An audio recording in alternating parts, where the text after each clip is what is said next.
शिवराज सिंह चौहान मध्य प्रदेश के 4 बार मुख्यमंत्री रह चुके हैं। सवाल ये है कि उन्होंने ट्विटर पर यह क्यों लिखा, सभी को राम राम।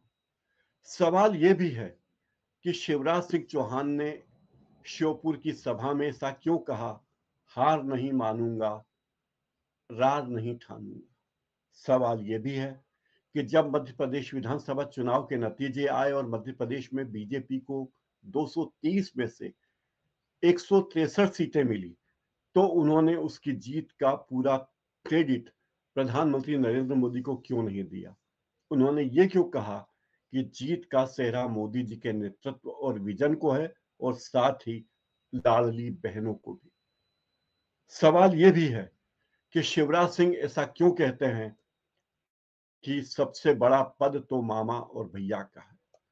सवाल यह भी है कि शिवराज सिंह चौहान ने आखिर ऐसा क्यों कहा कि मैं मध्य प्रदेश की सभी 29 सीटें लोकसभा में जितवा कर ही मानूंगा। सवाल यह भी है कि शिवराज सिंह चौहान ने यह क्यों कहा कि न तो मैं मुख्यमंत्री की दौड़ में था, न अभी। सवाल यह भी है कि जब सब तमाम बड़े बड़े नेता दिल्ली दौड़ लगा रहे थे, तब वे निश्चिंत होकर भोपाल के एक रेस्टोरेंट में छोले भटूरे खा रहे थे। इतना ही नहीं, वे उसकी तस्वीर भी सोशल मीडिया पर वायरल कर रहे थे। यानी इतना निश्चिंत वे कैसे थे। सवाल यह भी है कि शिवराज सिंह चौहान ने अपने कार्यकर्ताओं से ऐसा क्यों कहा कि मैं तुम्हारा हूं और तुम्हारे लिए खड़ा हूं। सवाल यह है कि 11 दिसंबर सोमवार की शाम मध्य प्रदेश का मुख्यमंत्री कौन होगा। क्या शिवराज सिंह चौहान 5वीं बार मुख्यमंत्री बनेंगे या बनने की संभावना नहीं है। अब रहा सवाल ट्विटर पर उन्होंने सभी को राम राम क्यों कहा। क्या उनकी पार्टी से विदाई हो रही है? क्या वे मुख्यमंत्री के बंगले से बाहर किए जाने वाले हैं या बीजेपी उन्हें हाशिए पर धकेल रही है। कई बार ऐसा होता है कि बीजेपी अपने दिग्गज नेताओं को एक अवधि के बाद हाशिए पर धकेल देती है और चाहे वो निर्णायक मंडल हो या सलाहकार मंडल हो, कोई और मंडल हो, उनकी भूमिका मुख्य भूमिका बचती ही नहीं। तो क्या शिवराज सिंह चौहान इसीलिए सबको राम राम कह रहे हैं? इस बारे में वी डी शर्मा ने जवाब दिया है, उस पर भी चर्चा करेंगे। आखिर शिवराज सिंह चौहान ने ऐसा क्यों कहा कि हार नहीं मानूंगा, रार नहीं ठानूंगा। उनका किससे रार है, उनकी किससे लड़ाई है? और चुनाव तो हो चुके हैं, बीजेपी की प्रचंड जीत हो चुकी है। अब उन्हें किससे हारने की जरूरत है? क्या ये पार्टी का आलाकमान है या कोई और? ये बड़ा सवाल शिवराज सिंह चौहान पूछ रहे हैं। आखिर हार मानने की बात ही क्या है? और लोकसभा चुनाव में तो अभी लगभग 6 महीने हैं। क्या वे मुख्यमंत्री पद की बात कर रहे हैं या वे कुछ? शिवराज सिंह चौहान ने यह बात क्यों कही कि मध्य प्रदेश में बीजेपी को मिली धुआंधार जीत, यानी 230 में से 163 सीटें जीतने का श्रेय नरेंद्र मोदी जी के विजन और नेतृत्व को है और साथ ही लाडली बहना को।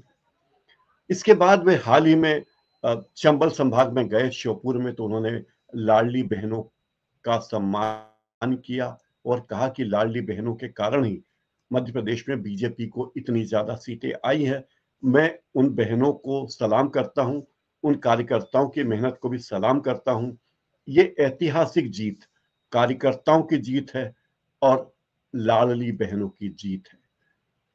शिवराज सिंह चौहान जब चुनाव प्रचार के लिए, आगामी लोकसभा चुनाव के प्रचार के लिए निकले, तो वे बार बार ये बात कहते रहे कि मामा का पद और भैया का पद सबसे बड़ा है। क्यों? शिवराज सिंह चौहान अपने आप को मध्य प्रदेश में महिलाओं और बहनों का मामा या या भैया मानते हैं और उन्हें लगता है कि हो सकता है उन्हें मुख्यमंत्री दोबारा फिर से तो बनाया नहीं जाएगा, तो वे इसी बात को बार बार कहें कि मामा भैया। इसके जरिए वे दो बातें कहना चाहते हैं।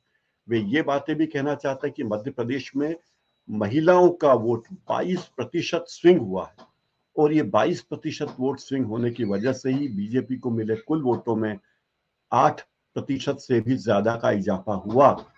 इस कारण बीजेपी सत्ता में आई। तो एक बात कहते हुए वे वे कई कई बातों की ओर, दूसरी अनेक चीजों की ओर इशारा करते हैं।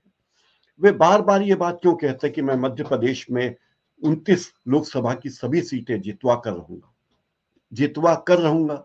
क्या वे प्रदेश के आगामी मुख्यमंत्री भी होने वाले हैं? क्या वे प्रदेश बीजेपी के अध्यक्ष हैं, या बीजेपी ने उन्हें कोई दायित्व दिया है कि आप इस तरह की बातें करिए कि हमें सभी सीटें जीतनी है, इसके लिए प्रयत्न कीजिए? आखिर वे ऐसी बातें बार बार क्यों कहते हैं? इसलिए कहते हैं कि उन्हें पता है कि वे खुलकर मुख्यमंत्री की दौड़ में आना नहीं चाहते, लेकिन अपनी मनोकामना जरूर प्रकट करना चाहते हैं कि मैं बहनों के कारण आया हूं, मेरे लाडली बहना योजना के कारण मध्य प्रदेश में बीजेपी को इतनी सीटें मिली है। एक बात ये बता देना बहुत मतलब जरूरी है, और कई लोगों को ये बात पता नहीं होगी कि प्रधानमंत्री नरेंद्र मोदी फ्री बीज के खिलाफ थे। वो हमेशा ये बात कहते थे कि लोगों को मुफ्त का माल नहीं देना चाहिए, माले मुफ्त दिले बेली बना योजना शुरू की। और उन्होंने एक कार्यक्रम में कहा था कि लाडली बहना मेरे दिमाग की उपज है। मैं नर्मदा की मैया के तट पे था तो मुझे लगा कि बहनों के लिए कुछ तो कुछ करना चाहिए, और वो काम क्या किया जाए। तो मैं सोच रहा था कि मैं क्या काम करूं, तभी मेरे मन में ख्याल आया कि लाडली बहनों के लिए कुछ करना चाहिए कि हर महीने उनके पास कुछ पैसे आ जाएं। और शिवराज सिंह चौहान ने कहा कि फिर मैंने वहां एक सार्वजनिक कार्यक्रम में इसकी घोषणा कर दी।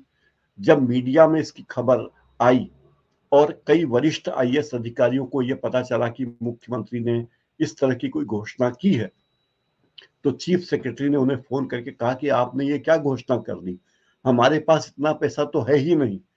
तब शिवराज सिंह चौहान ने कहा कि पैसा नहीं है तो पैसे का इंतजाम करो, मैंने तो घोषणा कर दी है, क्योंकि मैं अपनी बहनों के लिए कुछ न कुछ करना चाहता हूँ, भांजियों के लिए कुछ न कुछ करना चाहता हूँ। इसका मतलब स्पष्ट है कि शिवराज सिंह चौहान ने लाडली बहना योजना का ऐलान पार्टी आला कमान से चर्चा लेके बाद नहीं किया।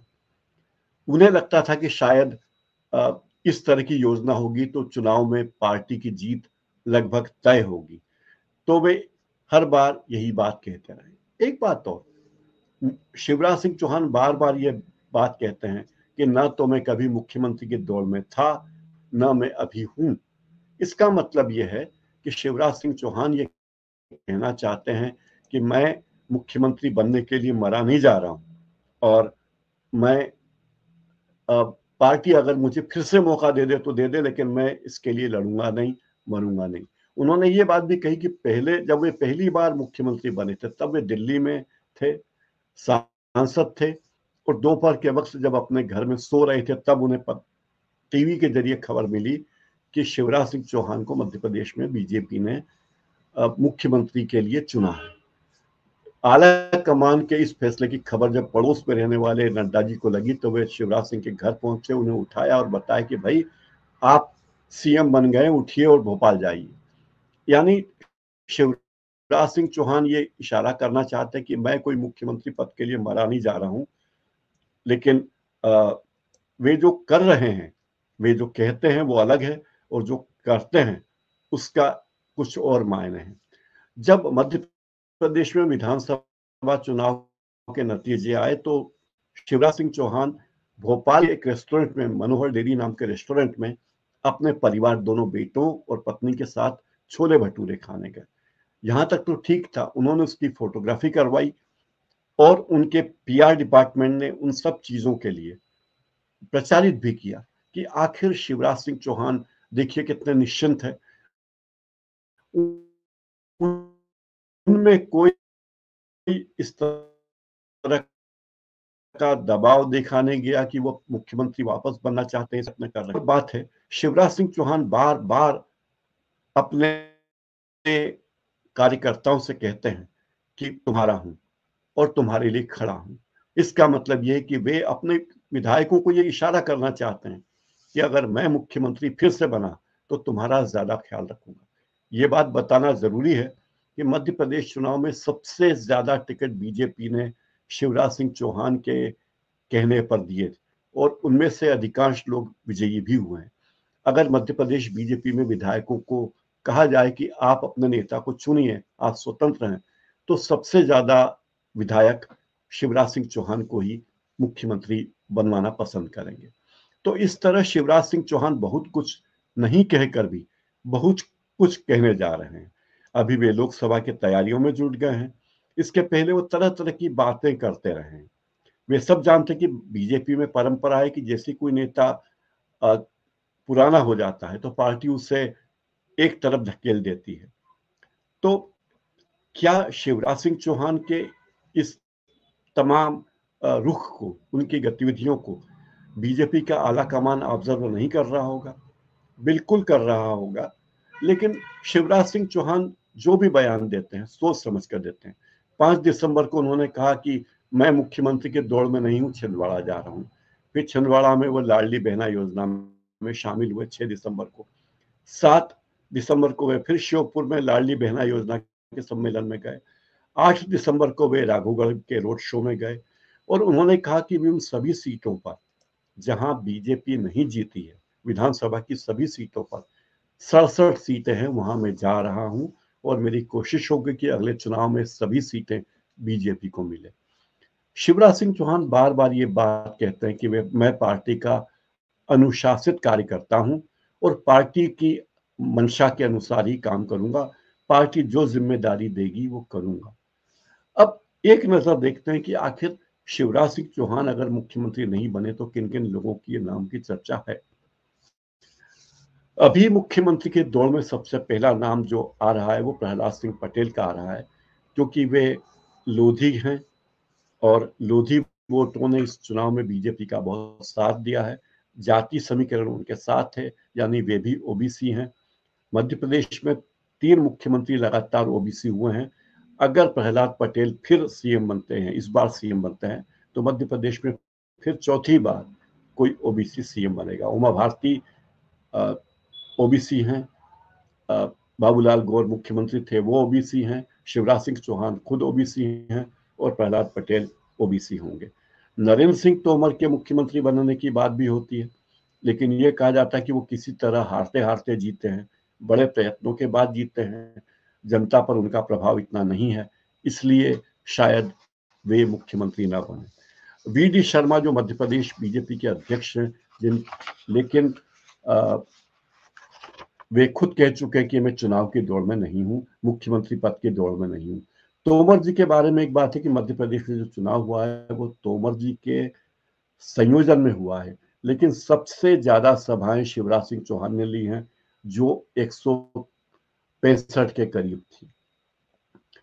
ज्योतिरादित्य सिंधिया का नाम भी आता है कि ज्योतिरादित्य सिंधिया मुख्यमंत्री बने, लेकिन ये बात भी कि अगर ज्योतिरादित्य सिंधिया को मुख्यमंत्री बनाने की पेशकश होती है तो बीजेपी का ही एक पुराना धड़ा इसका विरोध करेगा। तो बीजेपी अपने संगठन में चुनाव में विरोध नहीं चाहेगी, वो भी लोकसभा चुनाव के ठीक पहले। कैलाश विजयवर्गीय मुख्यमंत्री पद के तगड़े दावेदार हैं।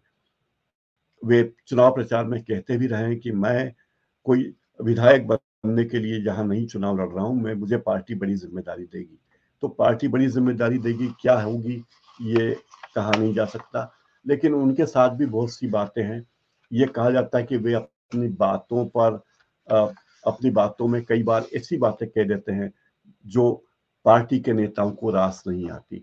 उनके बेटे को लेकर भी वे हमेशा निशाने पर रहे हैं।